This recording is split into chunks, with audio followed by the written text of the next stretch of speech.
Hello, friends. Happy Friday. Welcome to Spike Week. We're going to draft some Week 3 teams, Underdog Fantasy, Drafters Fantasy. We're going to try to take home all this money available to us in Week 3 drafts, a doozy of a slate.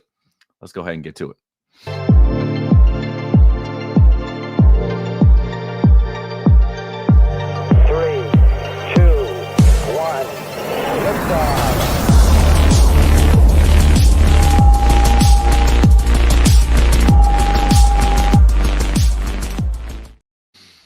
Happy Friday.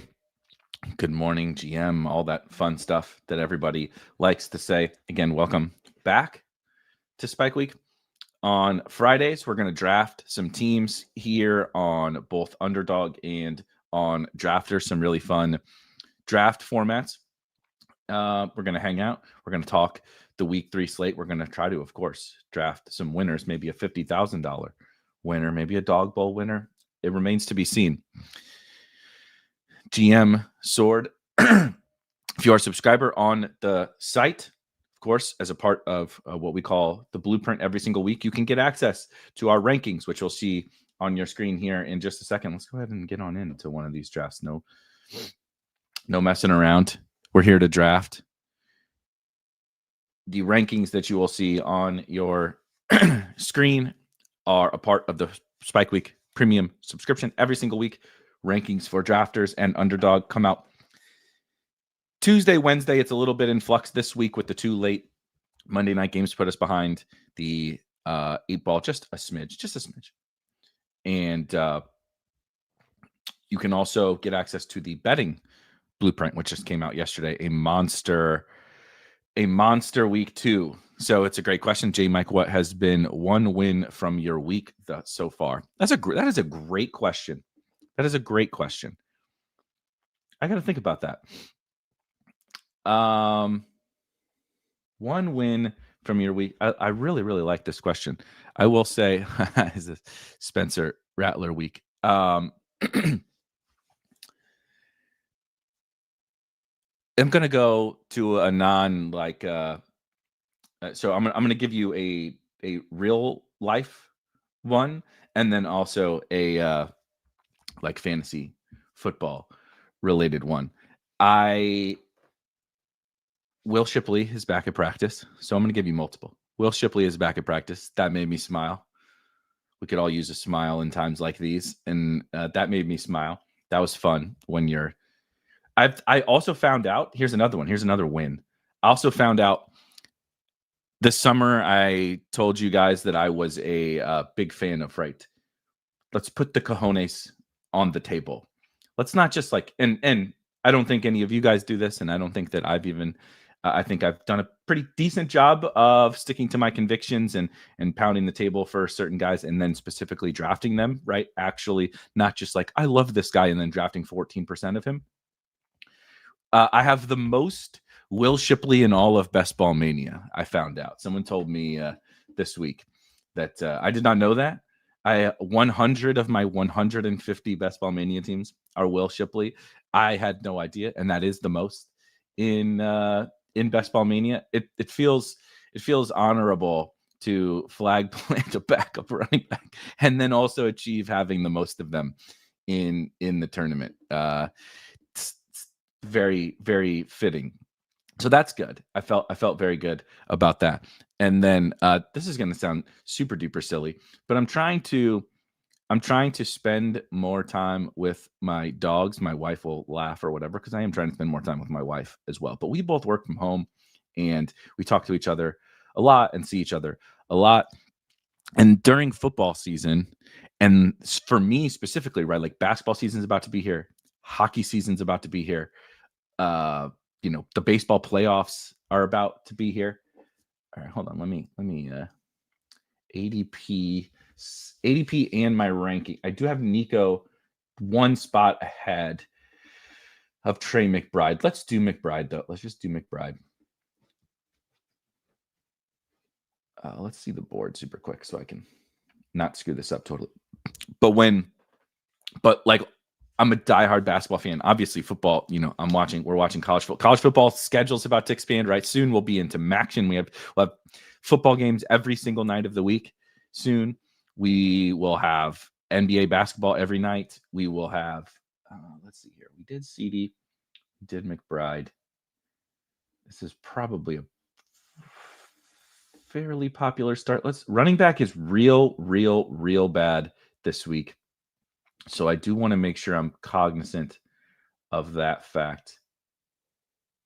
Let's get a Nico team, and then let's figure out how we're gonna turn this sucker into a tournament winner. Because I imagine I am not the first to start CeeDee Lamb, Trey McBride, Nico Collins in this tournament. But anyway, I mean, it's the best time of year, right? NFL, college football, NBA will be here. I'm a big hockey fan. If you can see, there's the Blues Stanley Cup victory was maybe my favorite. To the Rams Super Bowl, and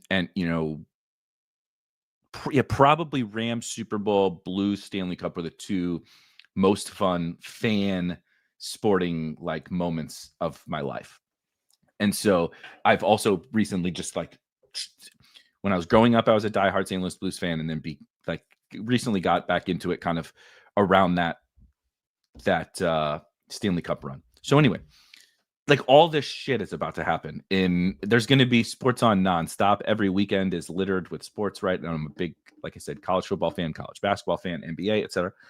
So I'm trying to spend more time with family and with my dogs, who are, of course, part of the family. I'll do Jeanty here, he says as he takes another sort of chalky-ish player. But I get so wrapped up, and then like when you make it kind of your job, when you make it your career or whatever, I get so wrapped up in every waking moment being about sports that let's see here. Hold on a second. Pickens goes. Okay, let's just do that. Oh, Rome is gone. How did I miss that?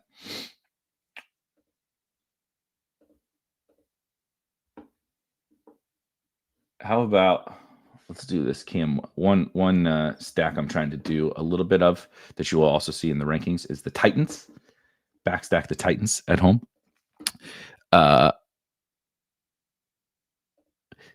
the draft hacker is not set up for the BR drafts anyway. But yes, I'm not logged in. I do have the rankings uploaded in there though. But yeah, sports are like supposed to be a distraction, but I've also sort of made it my job, and then they can become a distraction for like your friends and your family and your right, like my dogs and stuff. And I've tried to have a little bit better appreciation for making sure that I'm like being intentional about like spending some time, like I said, like just with the dogs, of like I'm not just sitting around, right? It's not like taking them for a walk is like a chore. It's like, and try to enjoy the time with them, especially before sports get like a little bit too crazy. The weather's going to get worse, right? All that kind of stuff. And so I feel like I've done a really good job of that with the puppers this week. So those would be some wins, some weird wins, some real life wins, some fantasy wins, all of the above. Okay, Devontae goes. So let's do Ridley here. I do quite like the Titans passing game. This draft didn't go exactly how I was hoping. I'll say I'm trying to be really heavy on the Cowboys game, which I think a lot of people are. And so if you're going to be heavy on this Cowboys game, how are you going to set up your drafts? Because a lot of people are going to be heavy on that game, and I want to be as well. And so you're going to get right CD, Pickens, Rome, Dak, Caleb being drafted a lot together, Jake Ferguson. So kind of I still want to be like heavy on that Cowboys game because I think it is just really like kind of clearly the best game of the week. Both heavy passing volume teams, both high scoring teams, even I know the Bears we don't like consider them quite like that, but both bad defenses in that game. It's just like the absolute monster shootout of the week, and I want to be overexposed to it. And so if other people are also going to be heavily exposed to it, we got to figure out some fun ways to put together those Cowboys teams. So maybe that's what we'll try and do, some as unique as we can get Cowboys teams, Cowboys and Raiders teams here this morning. Tampa Bay, New York is sneaky fun. I agree. Something I was talking myself into yesterday a little bit was the Chargers Broncos game as well.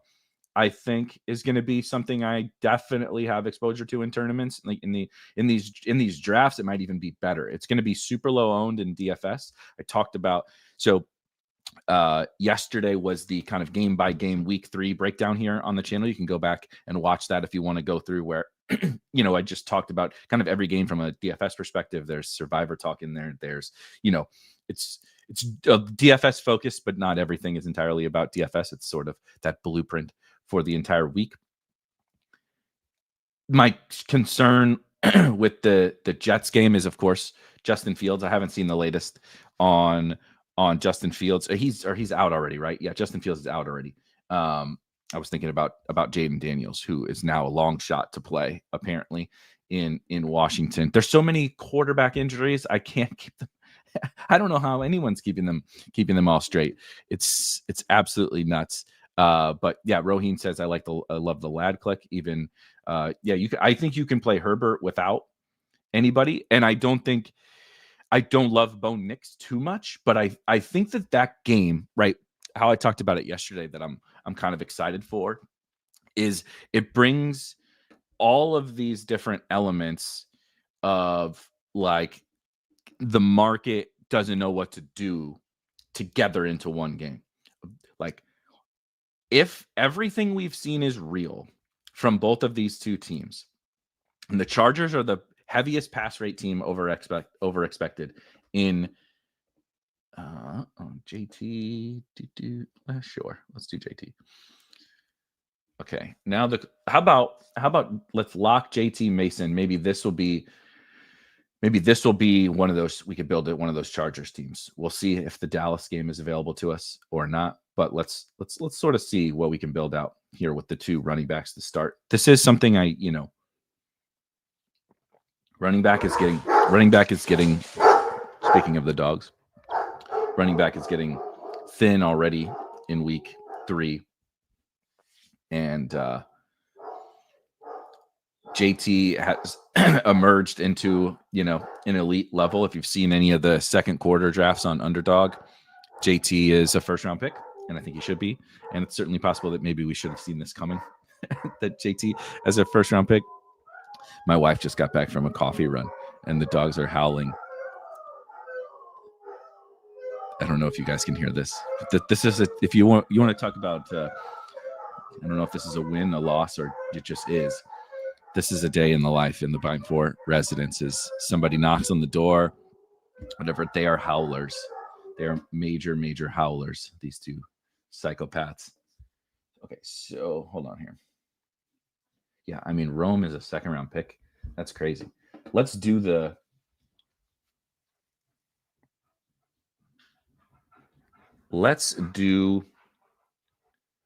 I mean, you have to take Brock Bowers, I think. Let's lock up tight end with Bowers, and then let's do the Herbert thing. Do I want Lad or do I want QJ? Let's do Lad. Something that's interesting about the Chargers is they've been moving guys around. Let's see here. Let's go to the Chargers real quick and make sure I get the numbers right from a receiving perspective. Here's how often, right, everybody has been lining up in the slot. There's been a lot made about Keenan coming over, right, and Lad not really getting off just yet in LA, but he's still playing most of his snaps from the slot. Keenan is, of course, playing in the slot as well, but in terms of this specific matchup, why does this matter? Is because the Broncos have this fella named Patrick Surtain, who is the best cornerback in the NFL, in my humble opinion.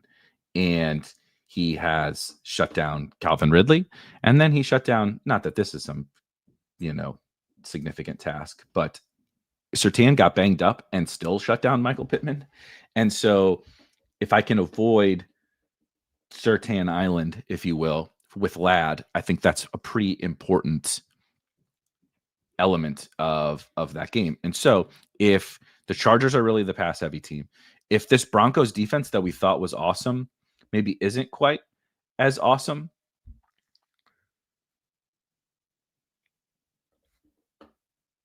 let's see here. Did Herbert really go? Oh my God, that's hilarious. Okay. Do I backstack Caleb? Do we do Jones?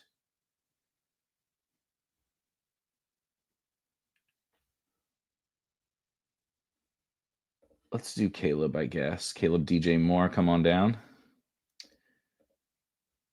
Caleb DJ Moore. DJ Moore is gone. Okay, naked Caleb it is. Let's go scroll for a wide receiver. How about that?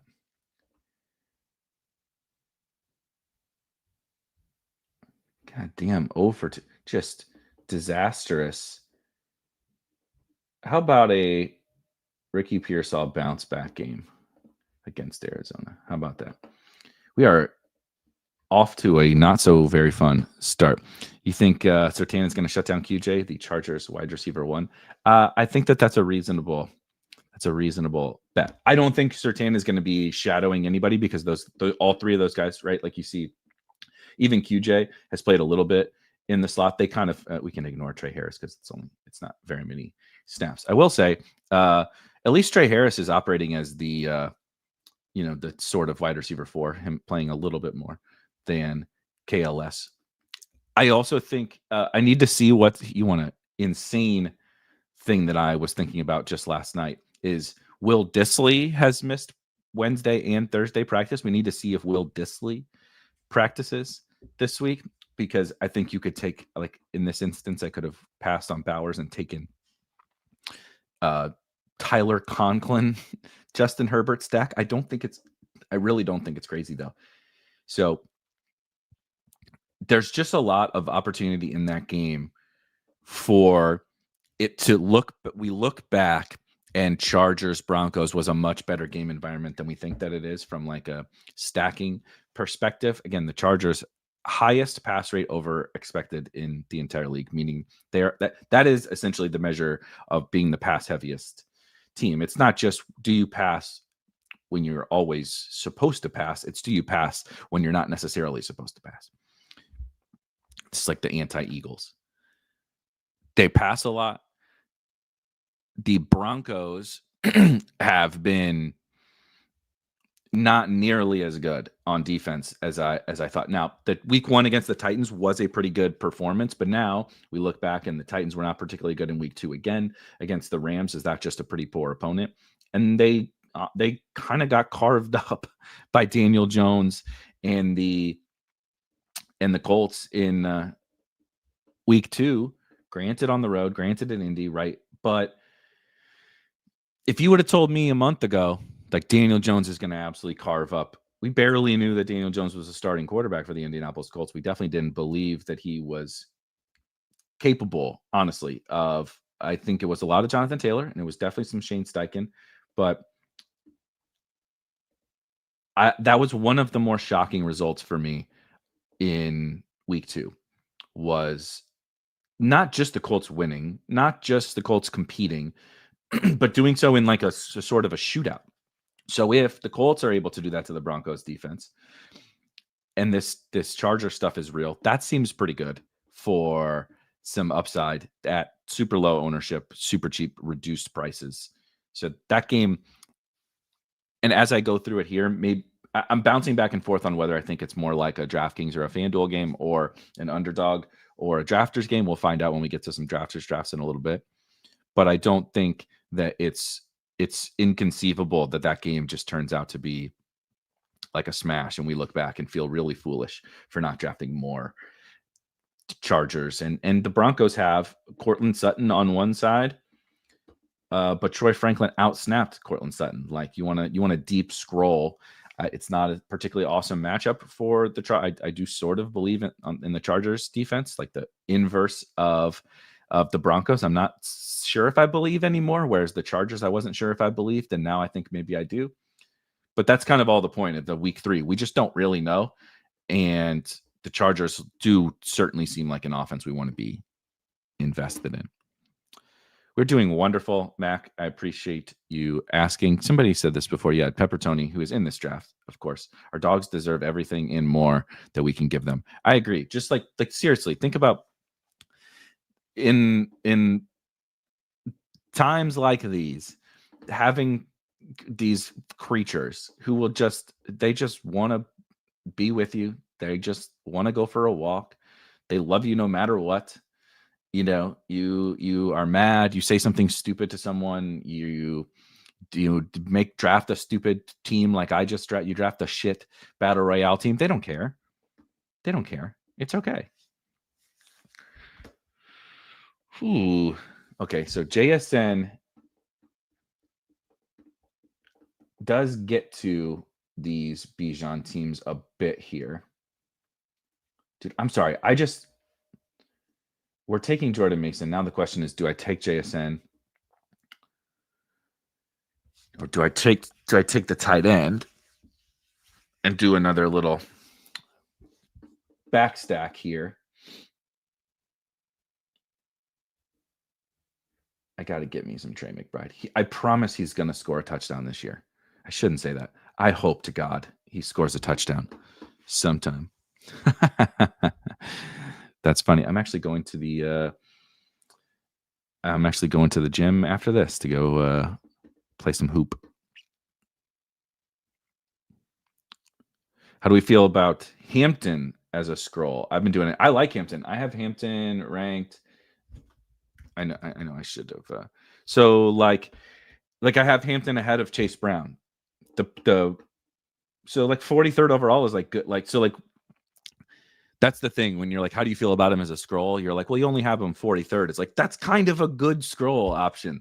If they're closing in on the top 36, then that means they're probably a pretty good click from a scroll perspective. I also like Bill as a scroll. Where is his ADP at now?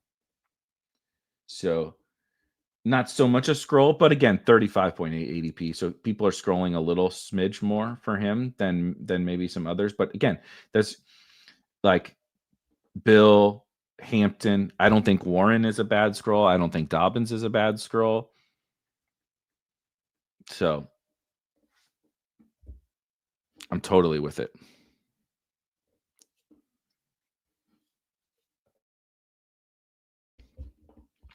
Yeah. Somebody alert. So one thing you want to talk about how it's like, how's your week going? What's a win from this week?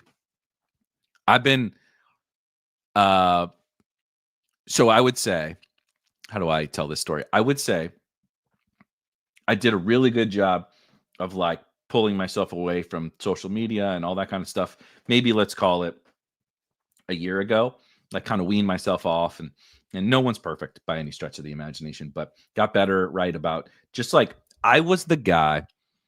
And some people can probably feel this, who was so addicted to just social media and everything that, like, so you go to the grocery store, you're waiting in line. You're like second in line. You just have to wait like 30 seconds to a minute and you'll be up to check out. And I'd be like, well, I'm sitting here, got to pull up Twitter, got to pull up Instagram, got to pull up whatever, got to. You can't sit there for 30 seconds in your own thoughts, right? It had to be just there was a any break, and it was like gotta fire up social media. Well, we can't miss anything, right? And so wean myself off of that, and it's been awesome. And then I would say within the last little while, I don't know what I would classify it as. It was just like a slow degradation of that of that strength of staying away from there. And now the last couple of weeks, and thank God, given everything, the last couple of weeks, I've like weaned myself into back off and not caring so much, not getting on there so much. So like I didn't even see whatever was the latest, best ball argument on social media, and I will say I'm not upset about that fact. Younger me would be very much participating in every silly little debate, that is for sure. Okay, is Pickens here? Can I do this Dak team now? Is Pickens okay? Dak Pickens, hooray. Dak. Did I miss? No, Pickens is gone. What in the fuck? How did I miss him? Okay. Let's do Lad again. Unbelievable. This is unbelievable. Well, now I'm getting Herbert. I'm getting Herbert this time. We're not messing around. I'm on tilt. This is we're gonna change the title of this to how not to draft week 3 battle royale teams for this episode. This is not going well. But anyway, yeah. So like it's been just like, let's just enjoy the games. Right. I've really enjoyed sweating out the games in the Spike Week Discord. There is a link to that in the description, of course. Like the games, there's a game day chat channel for all sports, actually, where the folks hang out during the games. Last night we're sweating the Dolphins and the Bills, and just like hanging out in there, hanging out with all the best ball sickos, right? Just drafting teams, watching games, having fun. It has been a lot better than doom scrolling, which I myself very much have fallen victim to in the past. Would you rather have London or Adams rest of season? I don't trust London. I would still rather have London, but I respect the fact that you don't trust him, because I don't either. I just think what we saw in week 1. So what we saw in week 1 with like 17 million targets but being inefficient, versus what we saw in week 2 with not so many targets but being efficient for Drake London, the real answer is like somewhere in the middle. I think hit the volume that we thought we were getting over the course of the summer. I believe his role as like the alpha wide receiver on this team is very real. I think the week 1 stinks because he had absolutely no help, even though the role was awesome and the volume was awesome. It was not like the easiest matchup. And then they had Casey Washington played every snap for them. And then, of course, Drake London dropped the touchdown, right? Basically his last play of week 1, Drake London got hurt and dropped a touchdown. So that could have changed our thoughts on how we feel about Drake London. It would have changed my week 1 because I basically locked Drake London in DFS. Shout out to me. That's a negative. That's sarcasm if we weren't catching up on that. I like Devontae. I like Devontae this week. I think Devontae still got it, but it's also going to be a really up and down roll, because that is Puka Nakua's offense. That is Puka Nakua's offense. Devontae gets to feed off of the fact that it's Puka Nakua's offense, but there's still going to be some down games like we saw in week 1 with Devontae Adams. So you still definitely give me London over Devontae, even though I do like Devontae quite a bit. Damn, Jeanty all the way down here. The people hate Jeanty this week, huh? Interesting. I didn't realize Jeanty was going to end up becoming a stand for me. Okay, let's look at ADP. Let's look at my rank. Ridley. I could do the Pearsall thing. I could do Ridley again. I do really legit like Calvin Ridley this week.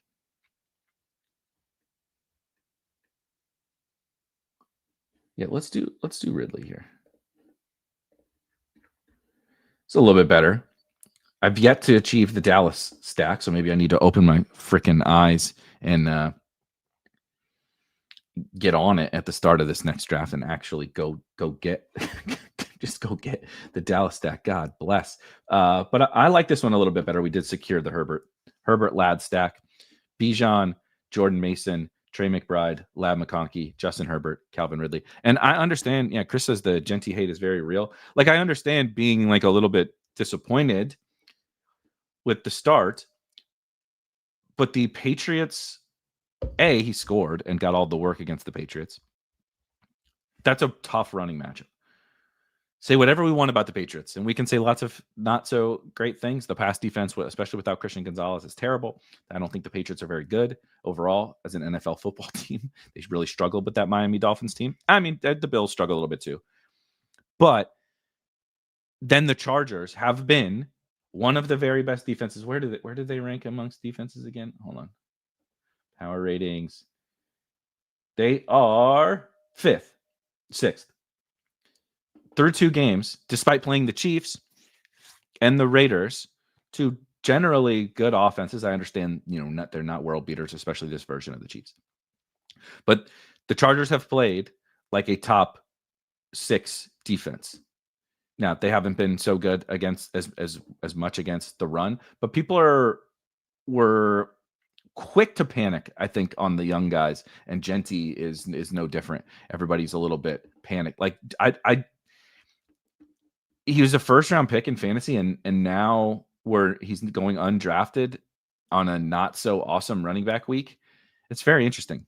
Now, I know this is not normally the case. He's not normally going undrafted. His ADP is 31, but it is interesting, right, that people are willing to forego Ashton Jeanty in a much better spot here against Washington, I think, than he has had so far. Jeanty was looking buff AF in that interview clip. He's still doing some stuff on the football field. All right, let's see if we can actually draft a good team for once here into this back in the main BR tournament. Like, Jeanty is still doing some awesome stuff. The losing long down and distance to Zamir White is obviously not very fun. Not very fun. Jeanty went 28 in the dog bowl. Q says wet like on book. That's great. That's a great name. I just think it's a really good, that's the kind of situation that I think is an awesome spot to buy low. Just fade all the FUD. Draft the guy who went 6th overall that everybody agreed was awesome. The what will suck is using this a slow start against Ashton Jeanty, and then to try to say things like, well, this isn't the Mountain West anymore. Those kinds of things. It's like, I as a huge college fan, I hate that part of it, because it's like, okay, yes, he played in the Mountain West. Did we watch? Oregon was the number 1 overall team in the country. Did we watch what he did to Oregon? Does that not count? Right? Do we watch the fact that this Boise State team got punked by South Florida in week 1 this year without Ashton Jeanty? He put that team on its back and took them to the college football playoff. He had to grind out 100 yards against Penn State, arguably, probably the second best, not the best, second or third best defense in college football last year. Like, we don't have to, like, Jeanty could end up failing, and we don't have to make this proclamation about, he feasted on the Mountain West. It's like Harold Fannin feasted on the fucking MAC, and he's a baller. Cooper Kupp went to Eastern Washington. Like, Puka Nacua went to BYU. These guys, hey, CD at 104, hell yeah. And the guys from the big schools, he could have transferred. He got offered the absolute bag. He wanted to stay at Boise State. I respect Jeanty for staying at Boise State and wanting to finish it out there and carrying a team on his back to the college football playoff. The guys, the rookie, it would be one thing if, okay, we got to lock in. Let's go. Cowboys-Bears stack, finally. I can't believe I have to take fucking Rome in the second round, though he's earned it. It would be one thing if Jeanty was really struggling and the guys from the big schools were like balling out. The like anti-Jeanty stuff would make a lot of sense. But like, look, no one drafted more TreVeyon Henderson than me. Well, that's not true, but I drafted a shit ton of TreVeyon Henderson, Amari Hampton, RJ Harvey, right? Whatever. I drafted the rookie backs.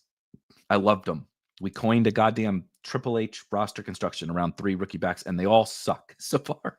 It's like TreVeyon Henderson was on Ohio State. They won the national championship, and he just got benched for Antonio Gibson in the second week. Like, I don't think it has to do with the Mountain West thing. I think, sometimes the running back position can be a little fickle. It can be weird.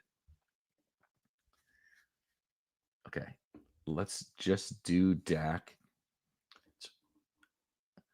Just the market really just overall down on the Raiders, I see.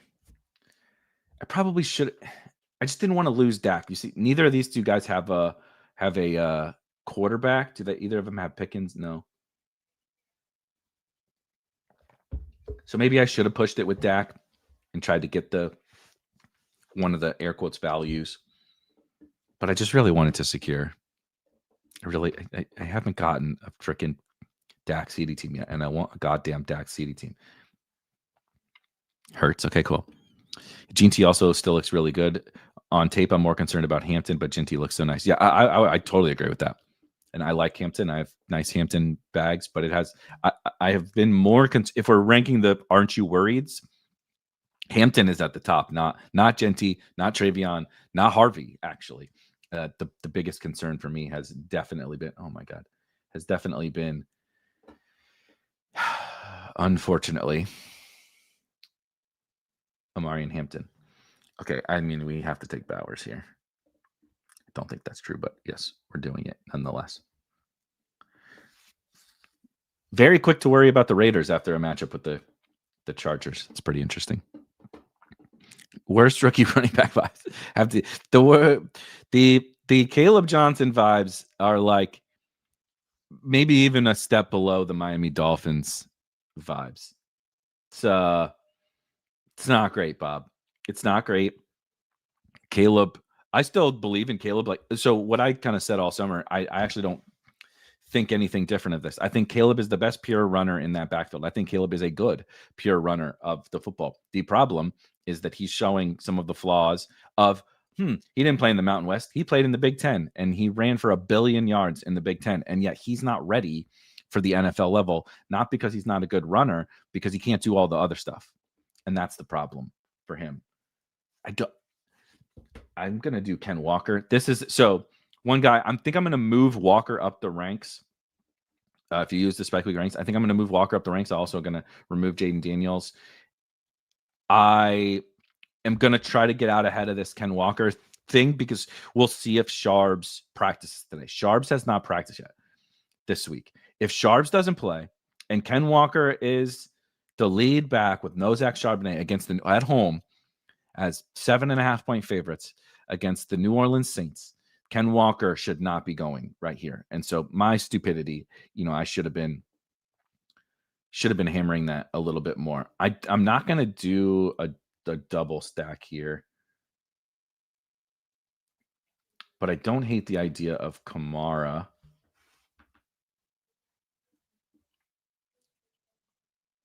Or Bill.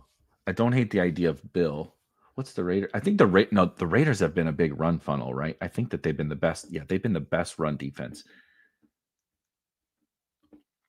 Kamara fits here. Let's do Kamara.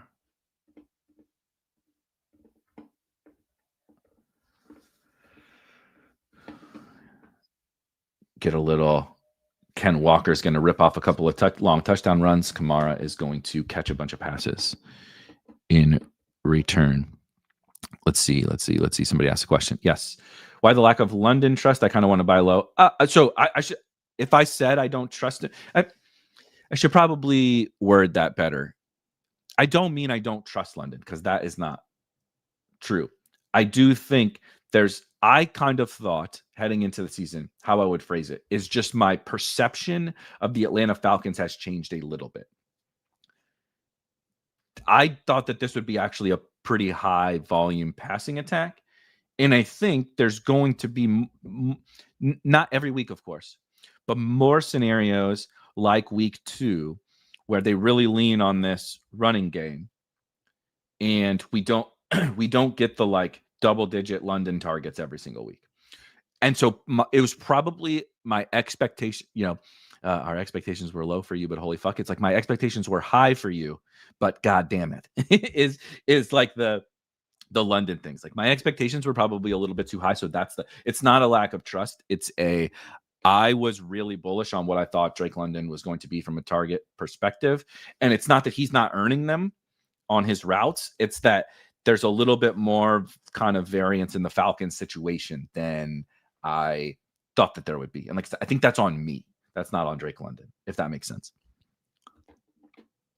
We drafted the Triple H. Let's do one more BR team here. See if I can't salvage this disaster that has been my current start to the BR week. We drafted for Triple H and we got the Undertaker. If we get the Undertaker.gif, right? This is currently this is the Undertaker when he got put in the casket. We need the Undertaker when he sits up out of the casket. That's the hope.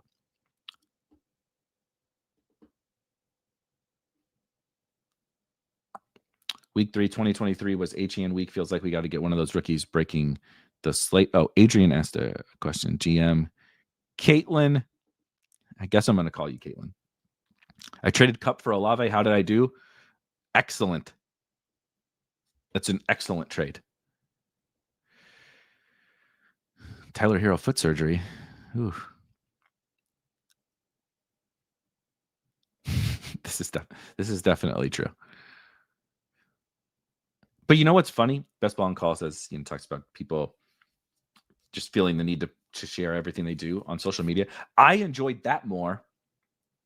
Like, take me back to the days when the conversations on social media were like someone posted their breakfast, right? Or back in the days of like fantasy football, Twitter, fantasy football, internet days was like, yeah, we debated silly stuff, but we would post a thought about like, I think this guy's a really good tournament play.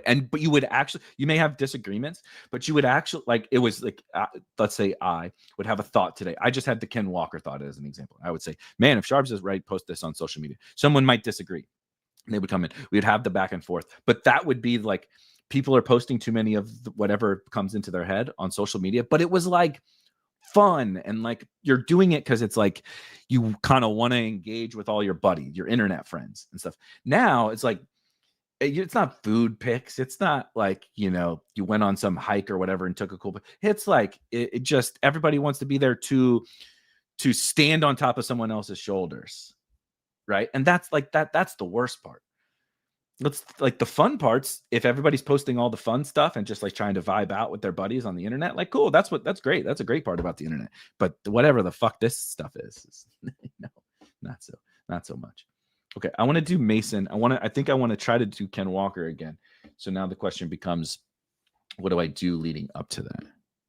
Oh man, the MySpace days. You had the original beef of social media wasn't, what political party do you follow?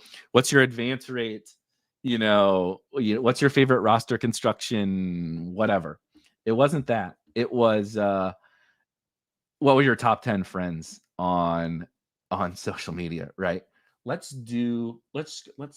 stop being a coward and let's do the DAC team, but let's scroll it down a little bit and be better and stop getting distracted and rambling about MySpace. Are you drafting any of the second quarter tournament today on Underdog? I don't think so, just because I want to get I'm going to work on the rankings, finishing up those rankings today. I want to get those out and do some drafts before I pop into them on here. I just want to keep it to the week 3 teams, but maybe we'll get a special second quarter draft show. Like I can do something that's not on the regular schedule next week for the second quarter, just to make sure. It's hard to fit those things into, like, I'm kind of in this groove, right? Of, okay, let's recap the week. Let's go game by game through the next week. And then let's do some drafts. Obviously, Rob and I do the Survivor. We got the Monday night show, and it's like, you're in this rhythm, and it's a fun rhythm, but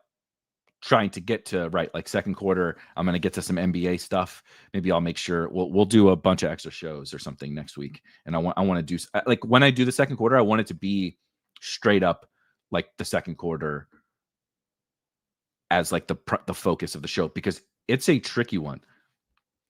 Those second quarter with all the bye weeks, with a bunch of teams on bye in the championship round, it's like a super duper unique tournament. And I want to make sure it gets the kind of the love and attention that it deserves, rather than just like me sitting here riffing about MySpace while drafting a team. Okay. How we polish this team off is Walker and then a scroll. Oh, Ridley would be perfect on this team, which is not like a major scroll, but I think it's still good.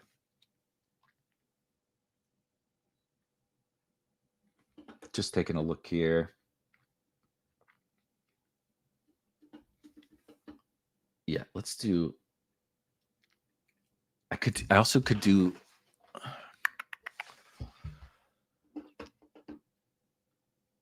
We're gonna try. Hope for Ridley. Yeah, bring this back. Someone needs to legit bring MySpace back. Everyone having, I'm not sure the world can handle it, but everyone having their own design page and song choice, right? You got like this this expression of you got to show everybody what your new favorite song was or whatever, right? And then you're moving, this friend is in the top spot now. And maybe like your top spots didn't change, right? But you're based upon all the drama that assuredly was not real drama when you're 15 years old or whatever, moving the friends around on your list. Oh, no, did you see so-and-so removed X, Y, Z from their top friends list or whatever? Like that was the drama that we had before. Now it's just we're living in a different world. The lower pass rate London and the Falcons is a good point though, and that might not change against the Panthers. That's my take for this week. So like, I think JC Horn is actually a pretty tough matchup. The Falcons have done a good job moving London around, so the individual corner is not a huge deal, but he has done a really good job on Brian Thomas Jr. and Marvin Harrison Jr. And then, I don't see. It's also that is very much an anti-Panthers take, just as much as it is a pass rate from the Falcons take. The Falcons defense has been a lot better. The Falcons run rate has been a little bit higher than I had hoped in both games, but in this second week in particular. And so you combine that with what I believe about the Panthers, and it's really just a Bijan. And I'm legit starting Tyler Algier in the FFPC main event on zero running back teams that I need it because I haven't had anybody emerge, right? If you don't have Tootin or Jordan Mason or whatever, you might be hurting for running backs. And I am legitimately starting one co-managed team I have. We're starting Tyler Algier. It's a good team, but we're hurting at the old running back spot. Oh God, I forgot about this. Had to start putting celebs in your top 10 to not deal with the drama, right? Of like, well, I removed you, but it's haha. I put whatever celebrity, whatever famous celebrity I was into at that point in time. I had to put that person in my top list. Let's do. I always want to try to fill a shark, but those take a little bit. Let's 1 out of 5 in the whale on Drafters, the $11 tournament on Drafters, and I love their. If you haven't seen, they have this $55, which I know is a little bit heftier price point, but they're the one place with these two QB drafts. And I guess we can do this octopus here, which is 2 QB, 8 entry max, a $5,000 prize pool. So you can win $1,000 right on $8.88. The old octopus. That's funny.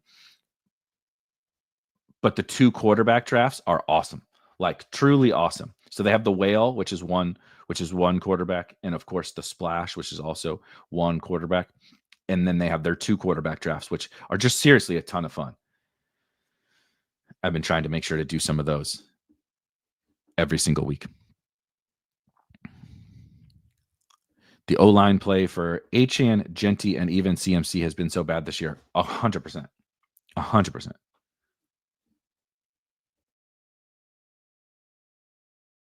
And this is part of the stuff that's like,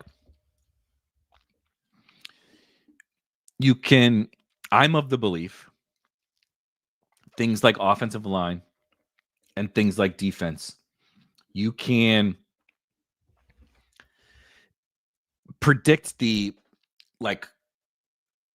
barbellish, if you will, the very, very good defenses, like the super top defenses, and the very, very bad defenses, Cowboys, Bengals.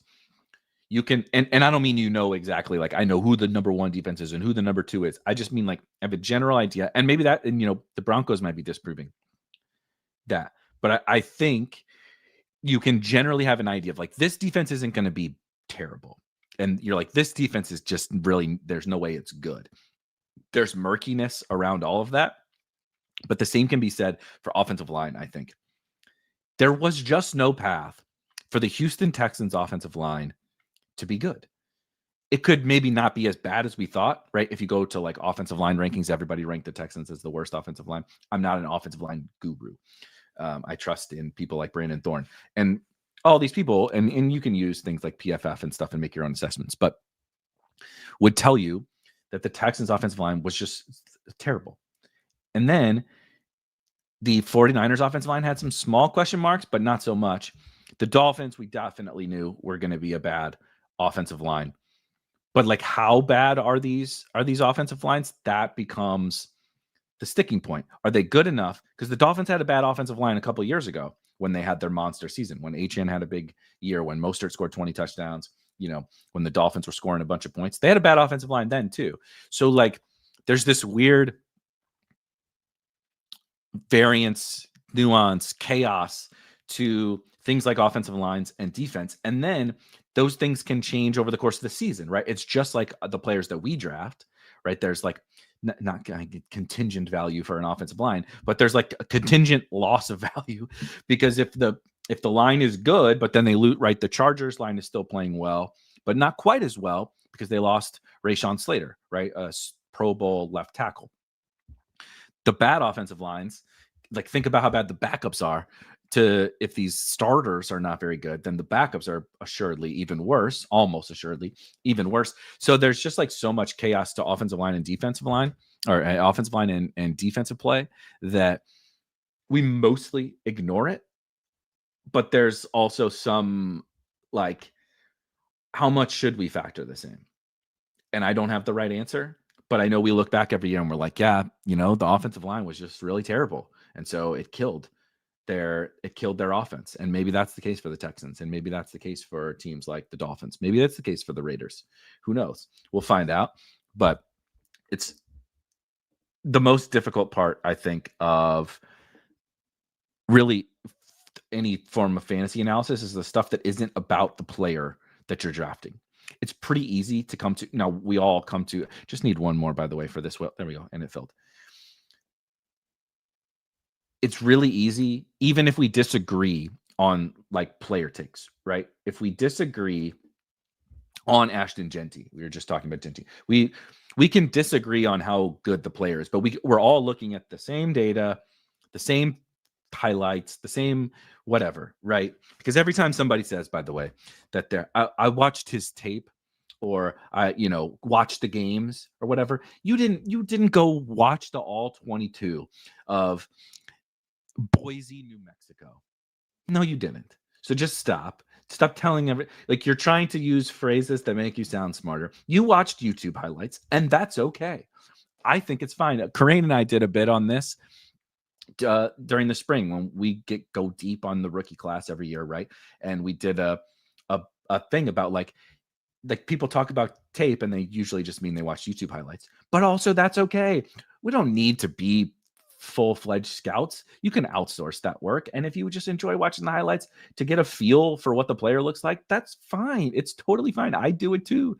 But the idea that like you don't know ball, you didn't watch his you didn't watch his tape either. You watched YouTube highlights. But the stuff like offensive lines, the stuff like the defense, you could be right about the defense, and then a few years ago from the Ravens happens, everybody gets hurt. There's just like so much chaos in that kind of stuff that it's a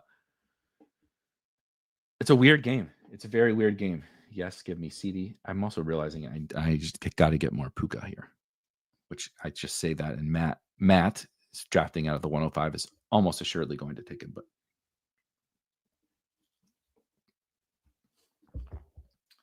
of course. How about a Bucky share?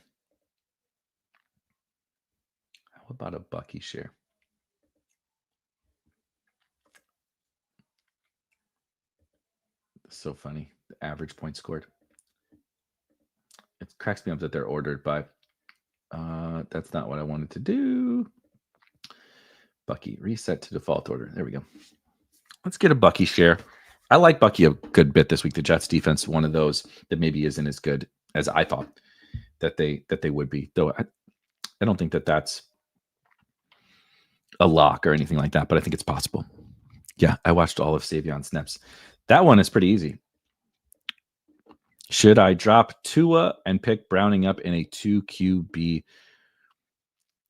I think Tua is okay in 2 quarterback. This week, I just, can you drop Tua? That's an interesting question.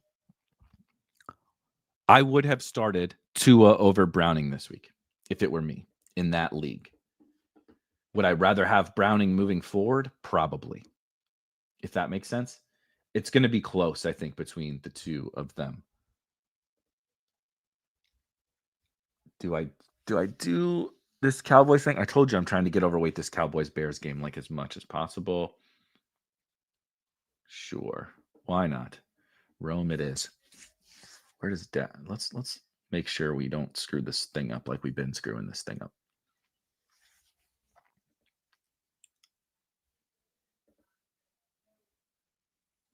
No tight ends off the board.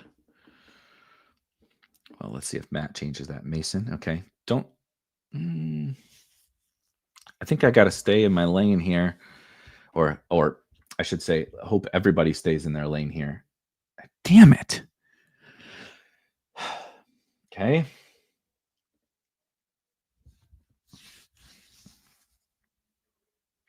Let's go for it. Full on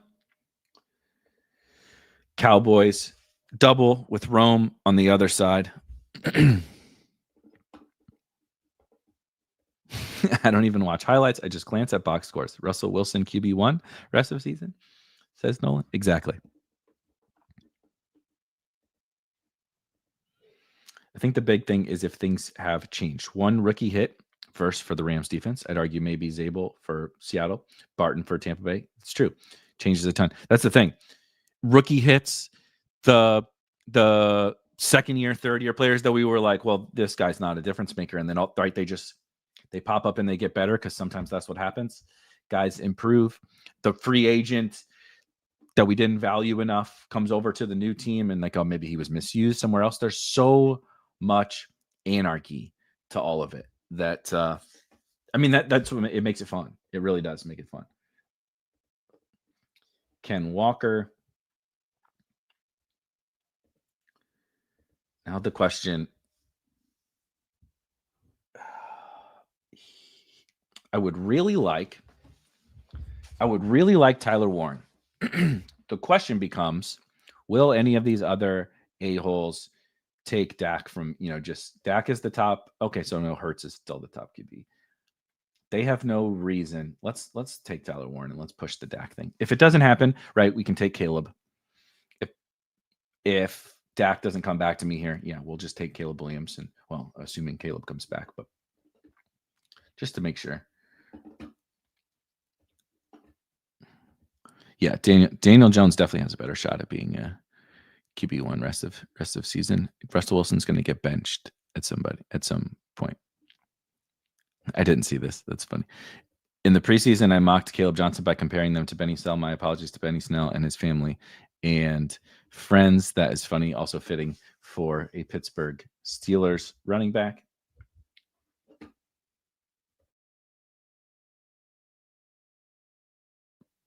Tough start for old Benny.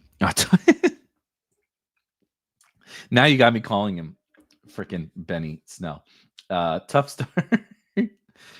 Tough start for old Caleb. Tough start for old Caleb. Shoot, that's funny. Okay.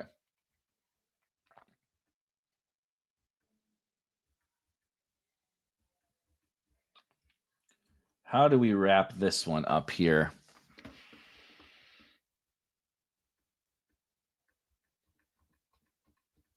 How about, do we lean just all the way in to this stack? Do we go back to, let's go, if I have conviction about Calvin Ridley this week. Let's do Calvin Ridley to close this team out. This was fun. We finally got ourselves a better version of this Cowboys game stack. Dak, CeeDee, Rome, and Pickens. So we got the good old-fashioned Dallas and Chicago shootout in the afternoon this week. Bucky and Ken Walker, Tyler Warren, and Calvin Ridley. So Bucky and the Bucks dominate the game, right? on the ground. Ken Walker and the Seahawks dominate the game. We get the shootout in Dallas, and then we get a little back and forth in Indy and Tennessee. I like that one. That one's fun. It only took an hour to get a decent week 3 draft. How about the octopus? Can I interest anyone in this octopus? But I'm happy to really do any of these. What's the whale sitting at? Oh, whales 3 of 5. Dibs. Just one more.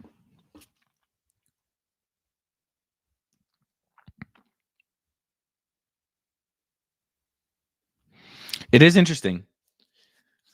J. Mike says it seems, the overall community is very quick. I think this is truly spot on and like really important for us to consider, right? So like next summer for us to consider, not just about like the in-season stuff. It is definitely something we can take advantage of in season, but if a running back doesn't put up a good box score or have some underlying analytical number that we can attach ourselves to, success rate or EPA or right, whatever, rush yards over expected. If a back doesn't have something that we very quickly can say, okay, this dude's good, people will run to dismiss the back as capable. And what we find year over year over year is that most of the metrics we use, including our eyeballs, to judge running backs are not super sticky. And the environmental factors, like you mentioned, and a little bit of luck, variance, chaos, whatever, are okay. Everybody takes JT. I need to get Puka, though. We got to get Puka.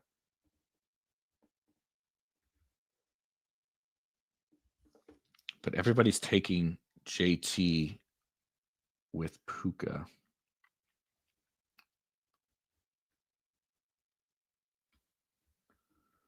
How about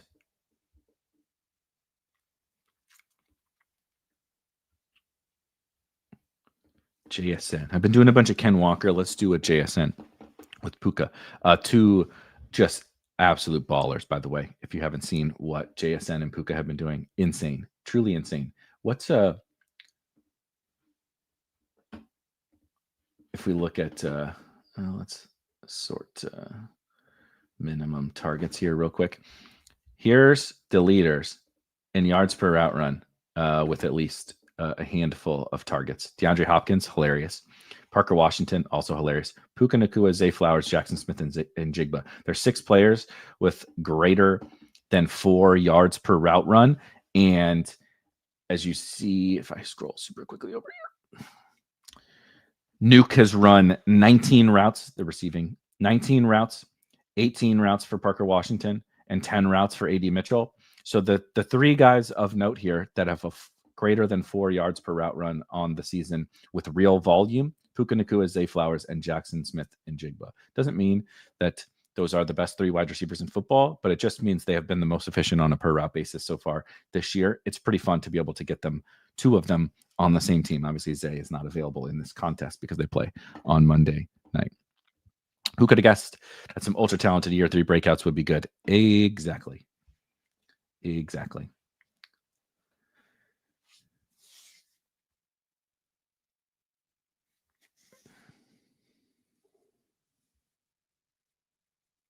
But the running back stuff is so fascinating because we see year over year it just not being right, like who had a good or a bad season from a box score perspective, and then who had a good or a bad season from a, what about the Javonte side of the, what's the Bears run defense looking like?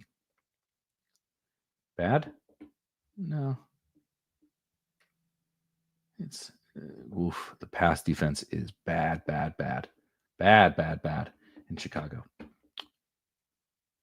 Let's do McBride. So you get situations like Chuba Hubbard last year, where everybody says, he's just not that good. They drafted Jonathan Brooks.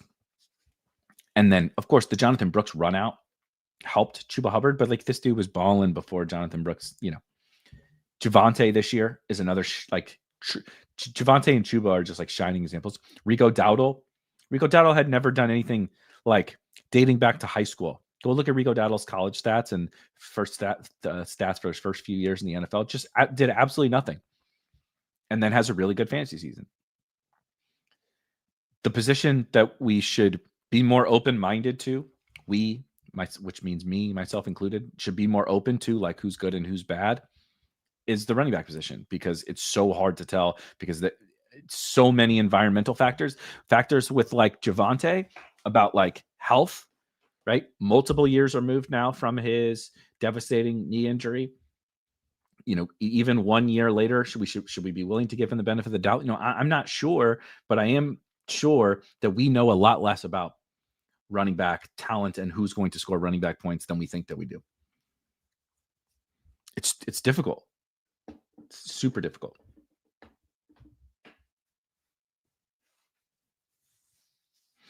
All right, let's see here. Mason, Puka, JSN, and Trey McBride so far. Do I dare do? Let's do. I have JSN.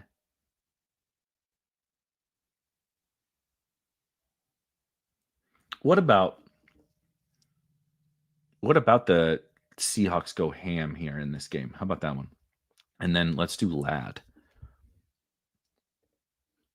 I've taken, it sets me up for Herbert, obviously, but I've taken a bunch of Ladd, right, and just mapping out Chargers teams and getting Ladd on some more teams overall, I think is a good idea this week. Start Debo or James Conner in my flex.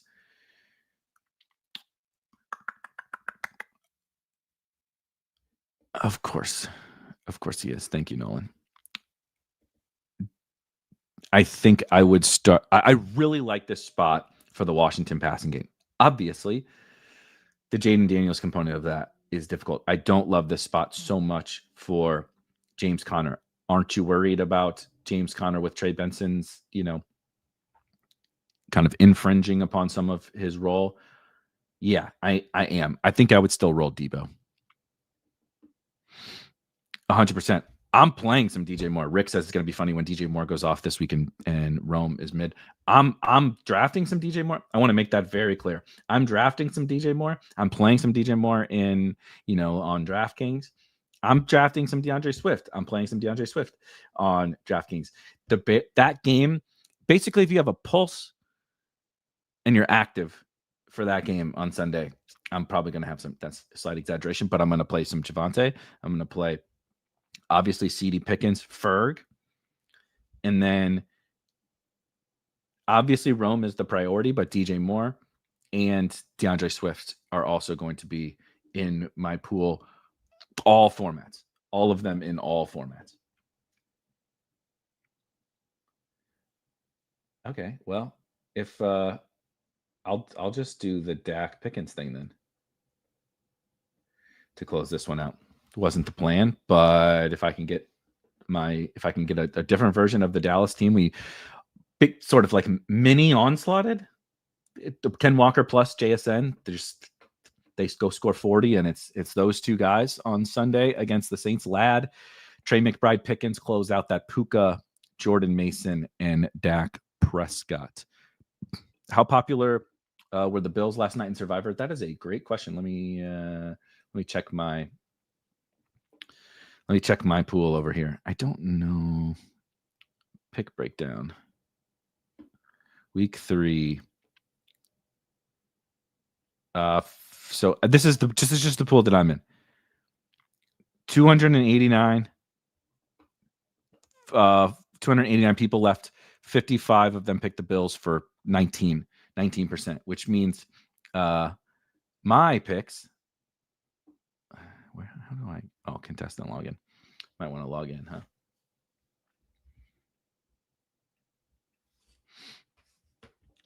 My picks. I currently have. You get 3 entries into this little pool that I am personally in.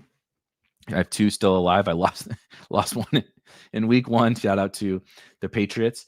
But I got an email from one of the guys who's actually running this. I'm going to go on his pod to talk some Survivor strategy. And he mentioned, I don't know if it's on here, but there's like a kind of like an expected value of your entries in terms of like how much, how quality of the teams you've selected already are, right? And so I have taken Jacksonville and Arizona and New England on my 2. So I've got Arizona out of the way, thank God. And I haven't used anybody, right? There's no Bills, there's no Ravens, there's no Eagles, whatever. There's none of the really, really good teams that I've used here. So I have one of the highest like expected value or whatever you want to call it on my survivors left. So I'm pretty excited about that one. No, it's just 10K to first, but you also get to give 5K to a charity of your choice. So that one I'm very excited about. As you might expect, I am big into the animal charities, and I want to win. If I could have my druthers, my absolute dream outcome would be to win millions and millions of dollars playing fantasy football, like lots of millions, and retire setting up my own like animal sanctuary, animal rescue. That would be the dream. That's what we're working towards. So hit the like button and hit subscribe so YouTube can give me a couple pennies to work towards that goal of saving a bunch of animals. Let's do one more draft over here on Drafters. If anybody has one of the contests they would like to do, I would love to do that. Can I get 3 of you to fill this octopus 2 quarterback 8 entry max tournament on Drafters? Imagine taking Xavier Worthy over James Cook. Yeah. Isn't it crazy that the football season is nuts? I mean, we're drafting teams for week 3. We've had 2 weeks of this season. Jaden Daniels is hurt. Justin Fields is hurt. Joe Burrow's basically out for the year. JJ McCarthy is hurt. Who else am I missing?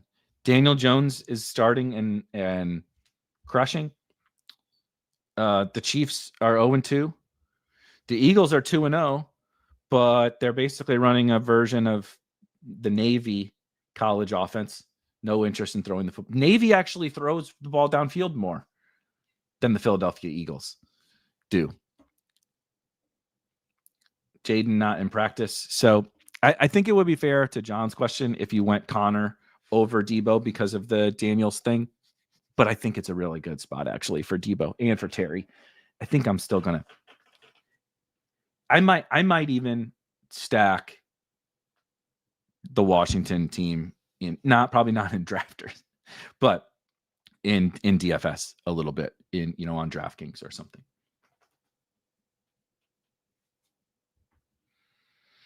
I think they will. I do think Washington is. I don't love Cliff.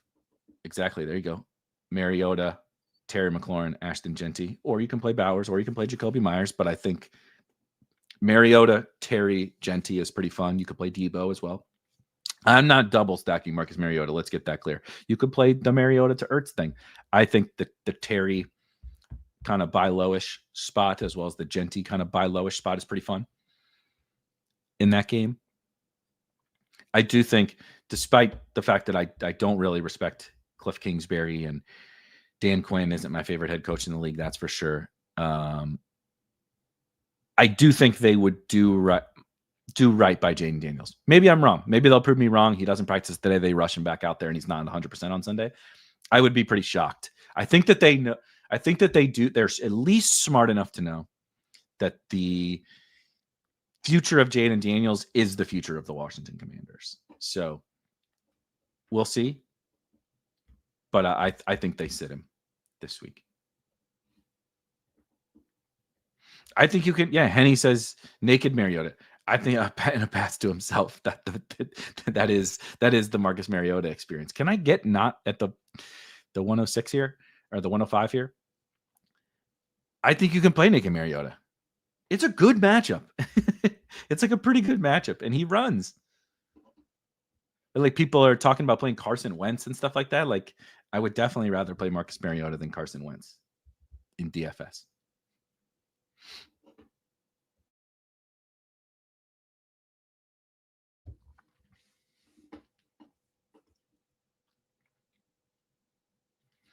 He's probably not the worst as I sit here now.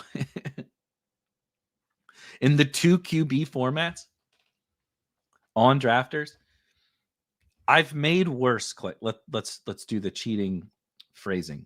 I've made worse clicks than Marcus Mariota. I've made worse. I can't believe we're talking about Marcus Mariota in week 3 of 2025. One of our local radio guys is a Falcons fan, which I know sounds weird from St. Louis, but we don't have a football team. But he moved here from Atlanta, and oh my, let's go straight robust RB bro, Jonathan Taylor, Saquon Barkley, and being a Falcons fan, he despises Marcus Mariota. The fact that he quit on the Falcons. If you recall, they had to just like write him out. Remember the show Quarterback? It was Cousins and Mahomes, right? And Mariota, I think, that year. And was that the only year? I don't remember. Anyway, they had to essentially like write Marcus Mariota out of the show Quarterback after like an episode or two because, yeah, right, he got benched and he just like quit on the Falcons. Just a kind of I kind of liked Marcus Mariota as a prospect and everything in early days in Tennessee. But man, that's got to be bizarre. Like other NFL players have to be sitting here thinking like, I can't believe they're giving this guy a chance. Wow. Okay.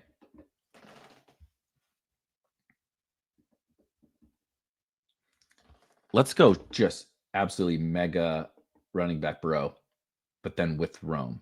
Let's go Mason Rome. Set up some cheaper. Obviously, I haven't set them up, but giving myself some cheaper quarterback options that I can backstack. Of course, I can take Caleb. Of course, I could take. I know that I'm CD. I assume Kai is gonna wrap that one up for us. But if you can still like sort of backstack that Cowboys game into quarterback, I think is pretty killer.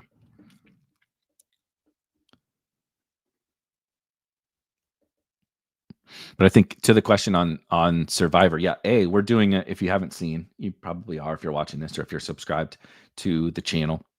Myself and Rob doing a weekly, like half hour, 20 to 30 minute Survivor breakdown every single week. It's been a ton of fun actually, and I'm enjoying Survivor. Even maybe it's just because we're talking about it a little bit more. There is in the Discord. There is a Survivor channel underneath NFL. Right, there's a million channels underneath NFL. If you are behind the paywall, there's a Survivor channel that's been really good with a bunch of people kind of sharing, I like this guy. What about this team? This, I picked this team already. What do you think about this team? A heightened focus on the Survivor stuff has been fun. I also didn't realize how many people, this is very foolish of me, just being so ingrained in the things that I focus on the most. I've played in Survivor for many years, but just like really focusing on DFS and sports betting and like now in best ball, of course, and these drafts and everything. I stupidly didn't realize just how popular the Survivor stuff is. It's pretty crazy. Okay.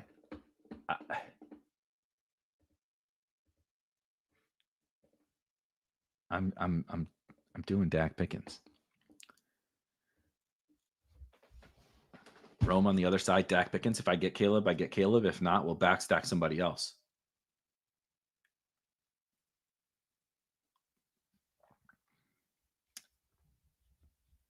I do think there's this interesting push-pull with these drafts, especially on drafters where it's full PPR, but also on Underdog where you're only drafting 6 players, where just inherently, right, wide receiver is deeper.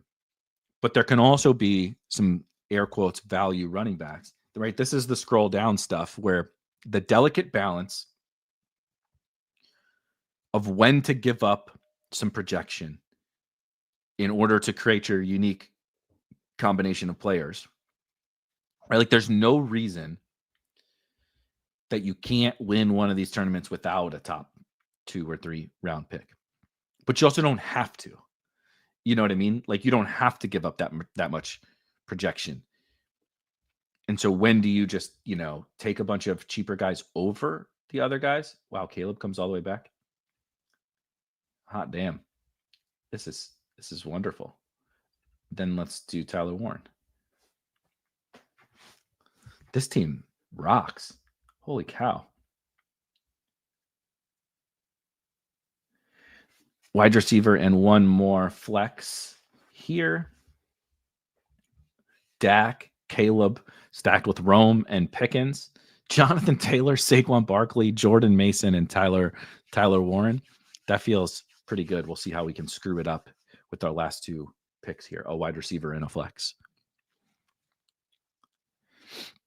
But I'm definitely not, you're not going to hear me claim to be the world's foremost expert on these drafts, but I find the theory so fascinating. I think what makes them really fun and why I'm doing them a little bit more this year is I ultimately think the world really is your oyster in these drafts, even more so, even the people that will talk about scrolling down and finding the under-owned plays and all that kind of stuff. I'm not sure even they, which would be myself as well. I'm not sure even I have wrapped my head around how kind of funky you can actually get in these, but you can get that funky, and yet where's the line on you don't have to be this fancy play syndrome is what we would call it. You don't have to be that cute. It's there's some line in the middle there of you're drafting a really good team with this crazy unique combination of players versus you're taking it too far, and obviously that's dependent upon the contest and the format and the site, blah, blah, blah. But God, am I really about to be so freaking overweight Calvin Ridley here? But he's also, again, makes the most sense on this team, I think. What's running back look like? Good God, Jeanty's still here? Or do let's do Swift, and then Ridley. Just add, let's just pile in on that game. We're already piled in on that game. Let's take the pass catching running back, try to consume all of the Bears production, obviously with Dak and Pickens. Exactly. This is something Roheen says you don't need to build the optimal team, just the winning one. This is something I learned the hard way many years ago on the DFS side of things. I don't think I've, an expert on the DFS side of figuring these things out, but I understand this is ultimately the goal every single week. When I build a DraftKings team, I understand, and especially in the contest that I play, I'm trying to beat these other X amount of opponents, right? And ideally a small amount of opponents.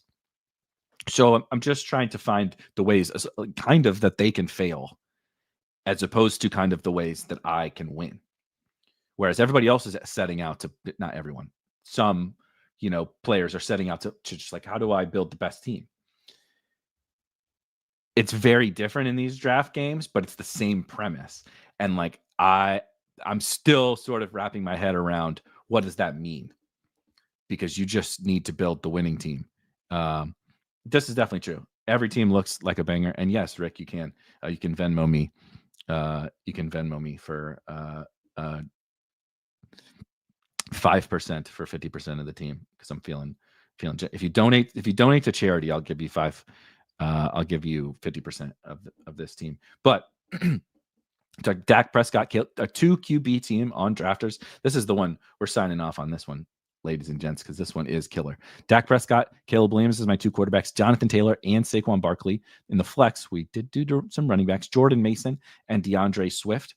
Rome Odunze, George Pickens, Calvin Ridley, and Tyler Warren. This does I would love to have CeeDee Lamb on this team, but this does sort of encapsulate how I'm attacking this week. It's the perfect one to sign off on. It's the perfect one to head into the weekend with. I am, as somebody mentioned, lefty assassin. I am going to go shoot some hoop and get ready for the weekend. If you are Spike Weeks, if you haven't liked the video, like the video. If you haven't subscribed to the channel, hit the subscribe button, all that typical stuff, right? But you see on the top of your screen, right, the blueprint, or if you're listening to this on your podcast feed, the betting blueprint is out. I do just want to quickly, before we get out of here, if you're interested in any props, pick 'em slips, sports betting, whatever, here's where we stand year to date on our betting blueprint. A casual 7-10 on sides and totals, but we are 27-12 on props, up 13 units through 2 weeks. Last week we went 11-2 on props, 16-10 the week before. So if you are a subscriber to Spike Week, just so you can kind of see, to get access to absolutely everything that is out there, these rankings that you saw today on your screen, the betting blueprint, the props blueprint, the DFS blueprint, the drafts blueprint, that's coming out a little bit later today. We got NBA rankings, we got second quarter rankings, we got all that good stuff, all for one price at Spike Week, $39.99 a month or $200 a year. You get access to the Discord and everything, absolutely every single thing that we do. We're not charging you multiple subscriptions, but everybody enjoy your weekend. It's wonderful weather here. We're going to get outside. We're going to touch some grass. We're going to have some fun, and we're going to sweat some football games on Sunday. Awesome week 3 slate. I'm super excited for this one. Even with all the backup quarterbacks, I think it's going to be pretty awesome. I'll catch you guys on Monday for the Best Ball Basement with myself and Rob. We'll be sweating our first quarter teams. First quarter semifinals this week. Good luck to your first quarter teams. And I'll see you guys on Monday. Peace.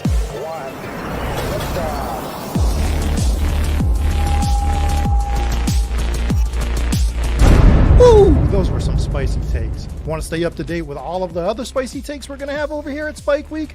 Why don't you press that subscribe button below?